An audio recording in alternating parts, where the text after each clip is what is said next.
Hello friends, welcome to with my মোপিয়ালি।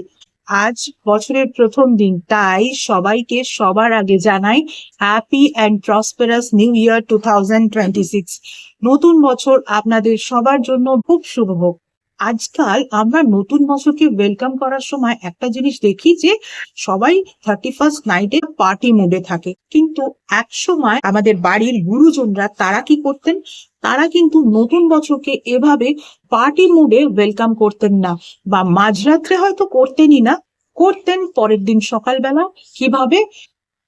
তারা যে divine পাওয়ার বা সুপ্রিম পাওয়ারকে মানেন, সেই ডিভাইন পাওয়ার বা সুপ্রিম পাওয়ারে প্রে করে। কিন্তু আমরা আজকাল কিন্তু সেই রাস্তায় হাঁটি না।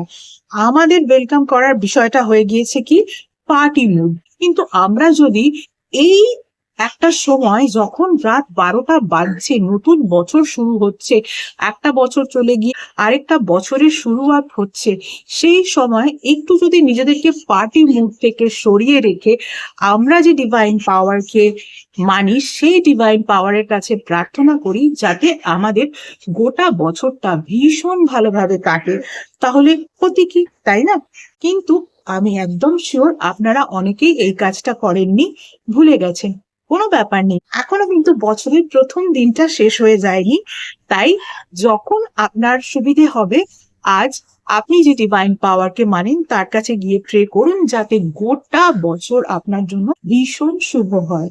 আমরা আমাদের নিজেদের হেলথের জন্য অনেক কিছু করি, কিন্তু আমাদের বাস্তুর হেলথের কথা আমরা কি খুব একটা ভাবি? বছরের প্রথম দিন আমরা যেমন ডিভাইন পাওয়ারের কাছে প্রে করে শুরু করছি, আমরা যদি বছরের প্রথম দিন আমাদের বাড়ির বাস্তুর 5 এলিমেন্টকে একটু একটু করে ব্যালেন্স করতে পারি সামান্য কিছু রেমেডিজ এর মাধ্যমে, তাহলে কেন করব না, তাই নয় কি? কারণ দেখতে গেলে দেখা যাবে ম্যাক্সিমাম লোকজনের বাড়িতেই কিন্তু বাস্তুর কোনো না কোনো সমস্যা বা বাস্তুর কোনো না কোনো প্রবলেম আছেই।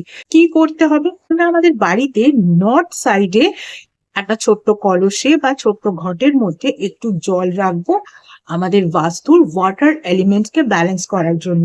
ইস্ট সাইডে রাখবো একটা ছোট্ট প্ল্যান্ট বাস্তুর উড এলিমেন্টকে ব্যালেন্স করার জন্য, বাস্তুর ফায়ার এলিমেন্টকে ব্যালেন্স করার জন্য। সাউথ ইস্ট কর্নারে আমরা একটা প্রদীপ জ্বালাবো বা একটা ক্যান্ডেল জ্বালাবো।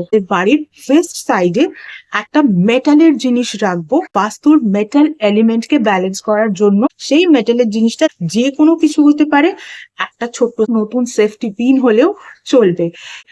নর্থ ওয়েস্ট কর্নারে আরো একটা প্রদীপ বা ক্যান্ডেল জ্বালাবো বাস্তুর এয়ার এলিমেন্টকে ব্যালেন্স করার জন্য।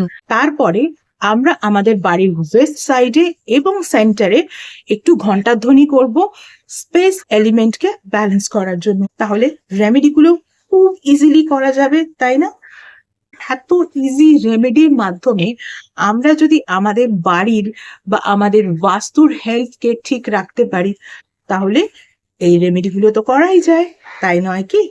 আজকের মতো এটুকুই। এছাড়া যারা যারা আমার থেকে পার্সোনাল কনসালটেশন নিতে চাও, তাদের বলবো পার্সোনাল কনসালটেশন কিন্তু একেবারেই ফ্রি কনসালটেশন নয়। পার্সোনাল কনসালটেশন কিন্তু paid consultation. Regarding what? Regarding numerology, vastu, tarot reading, tarot healing, crystal healing, healing with reiki, healing with symbolism, healing with law of attraction, healing with meditation, astrology, palmistry, সনাতন ধর্মীয় পদ্ধতিতে spell casting, সনাতন ধর্মীয় পদ্ধতিতে Mojo bag, এবং এমন কিছু special remedies যেগুলো তোমাদের ওভারঅল ডিটেলস চেক করার পরেই দেওয়া যায়, এভাবে জেনারেলি দেওয়া যায় না, ইত্যাদি বিষয়ে আমার থেকে কনসালটেশন নিতে হলে কিন্তু স্ক্রিনে যে ইমেল আইডিটা দেখতে পাচ্ছ, সেই ইমেল আইডিতে মেল করো তোমাদের অ্যাপয়েন্টমেন্ট বুক করার জন্য।